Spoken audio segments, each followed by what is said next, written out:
Oke, selamat jumpa kembali di channel United Identity dengan gue Andre, fans United yang selalu berpikir logis dan sistematis. Kali ini gue tidak memakai baju jersey MU sebagai bentuk rasa kekecewaan gue terhadap hasil kekalahan tadi malam gitu ya. Oke, gue coba bahas dulu ya secara logis dan sistematis mengenai pertandingan tadi malam. Yang pasti bikin kecewa ya. Gak hanya gua, semua fans United seluruh dunia ini kecewa. Kita melakukan kesalahan yang sama lagi berulang-ulang. Apakah ini salah pelatih? Yes. Salah pemain? Yes juga. Oke, coba. Waktu pertama kali line up muncul, gue udah rasa positif. Seperti yang gue bilang di preview, wah McTominay nggak dipasang nih. Casemiro, Kobe Maino, sama Bruno. Oke, good. Ya. Belakang ternyata Varane dipasang. Dalot di kanan, Aaron Wan-Bissaka di kiri yang walaupun akhirnya episode di swipe ya. Depan seperti gue bilang Anthony, terus Bruno Fernandes, depannya Rasmus Højlund, kirinya ternyata Garnacho bukan Rashford atau bukan yang gue mau kan tadinya gue sangka Mason Mount ya. Ternyata Alejandro Garnacho. Oke, that's fine. Dan ternyata Garnacho bermain baik, mencetak 2 gol. Awal-awal gak fokus, bola yang ya menurut gue bola yang mental dulu dari kakinya Varane, tendang oleh Conor Gallagher atau kosong. Oke, gak fokus nih. Kemudian 15 menit, pas menit 15 ya, itu penalti. Yang menurut gue tuh sebenarnya aduh soft penalti sih. Soft penalti banget, itu soft banget.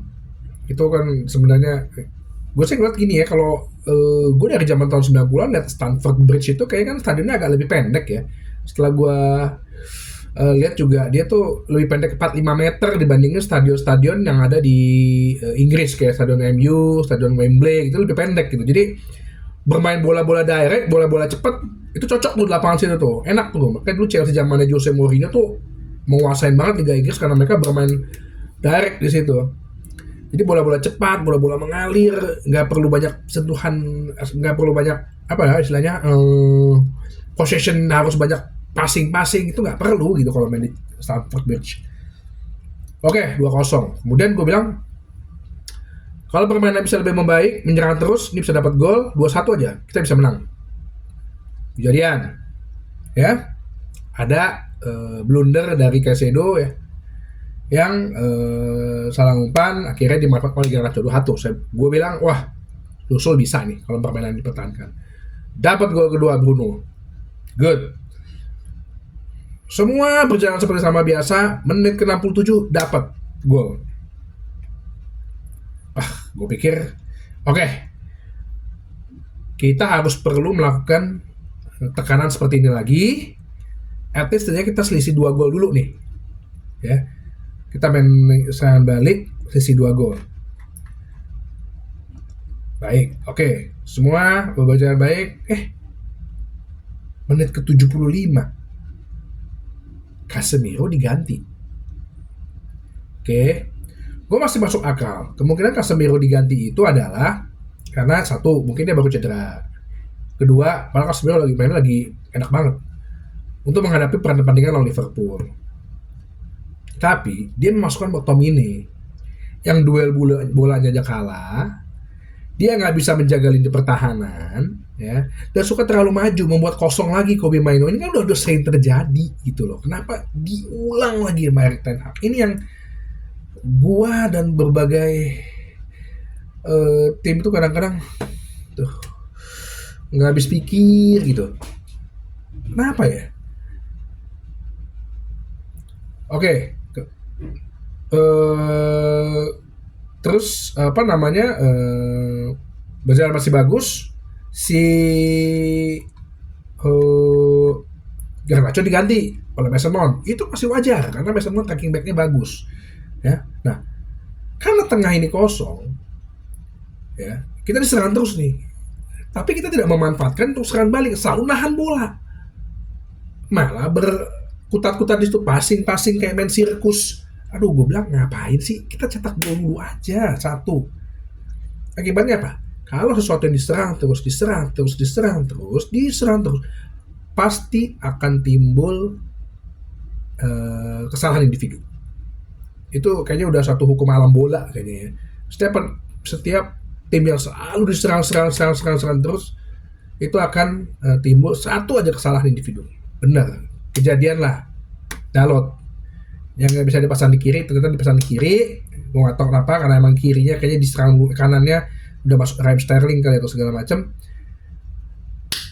Kena lah itu penalti, yang menurut gue juga soft ya, karena si Diego Dalot agak sandung gitu, terus tangannya mungkin dianggap begini, dan ya seharusnya mungkin karena panik, seharusnya juga tidak berbuat seperti itu. Dia cukup lost in aja, ada Maino sama Maguire yang bisa nutup gitu. Nah, dapatlah penalti dengan arah yang sama. Onana juga buang badan yang arah yang sama pula, jadi gol 3-3. Habis itu hilang fokus. Gue nggak ngerti. Inilah yang makanya gue bilang, ini sempat gue belum pernah bahas ini mengenai kepemimpinan di Manchester United. Kita nggak ada leadership yang untuk come on, semangat. Itu nggak ada. Dari zaman Brian Robson, dari zaman Roy Keane, terus beralih ke Gary Neville, beralih ke Vidic, ya, sampai Rooney. Itu tuh kita tuh yang ada kapten yang memimpin agar teman-teman kita semua tuh, agar semua pemain tuh fokus gitu. Ini begitu 3-3 loss, drop, hilang fokus, dapatlah gol keempat ke Chelsea di menit-menit akhir. Ya nggak bisa salahin juga McTominay yang menghalangin ya, karena ya tugas dia menghalangin gitu. Tapi semua pemain diem gitu, nggak ada yang Alex Ferguson pernah ngomong di bukunya, kalau dalam setiap tendangan sudut ya, itu Brian Robson tuh akan meneriaki semua pemain untuk fokus terhadap pertahanan. Kemarin tuh nggak ada leadership kepemimpinan, ini nggak ada. Bruno golnya tuh ya tipe yang secara dia pemimpin, tipe yang ngasih contoh permainan. Ini gue jago nih, gue pantas jadi kapten loh. Tapi bukan yang menunjukkan encourage temennya, menunjukkan secara secara di luar teknis gitu loh. Di luar teknis tidak menunjukkan atribut seorang kapten. Ya. Kekalahan ini membuat kita ada tetap di peringkat 6 dengan beda 9 poin dari Aston Villa ya. Apakah masih bisa kejar? Berat ya. Sungguh berat sekali. Kita masih ada sisa satu pertandingan melawan Liverpool, Aston Villa 31 pertandingan, kita 30 pertandingan, Tottenham 30 pertandingan. Oke. Besok Sabtu kita akan melawan Liverpool. Ya, jadi kalau kita dengan sisa 8 pertandingan nilai 48, berarti 24 ya maksimal poin yang bisa diambil. Berarti maksimal musim ini kita 72 poin. Ya, apakah itu cukup untuk membawa kita ke zona UCL? Benar-benar saat ini kita berharap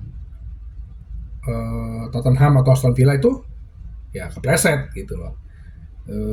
Besar kemungkinan Inggris juga akan dapat jatah 5 klub ya, karena dilihat dari koefisien nilainya dengan format UCL yang terbaru ya. Kalau gue bilang sih praying aja ya. Ya, dan kita fokus coba di Piala FA, di final ya, di semifinal pasti bisa masuk lah ya dengan mengalahkan Coventry. Di final kita bisa bermain untuk menang ya, untuk fans, sehingga progresnya ada gitu. Jadi kita udah mulai memilah aja ya dari sekarang nih untuk musim depan siapa pemain-pemain yang udah saatnya dibuang gitu ya. Jadi itu aja, perjalanan masih sisa 2 bulan lagi, 8 pertandingan lagi, kita akan coba lihat ke depannya gimana. Semoga ada pemain cedera tambah lagi. Kemarin akhirnya kita memasang Willy Kambuala, ini dokter tim juga gimana. Johnny Evans sudah dipasang terus dikeluarin lagi ya. Kita lihatlah lawan Liverpool. Semoga kita yang modal semangat sama sebagai United Identity, pemain tidak boleh kehilangan itu.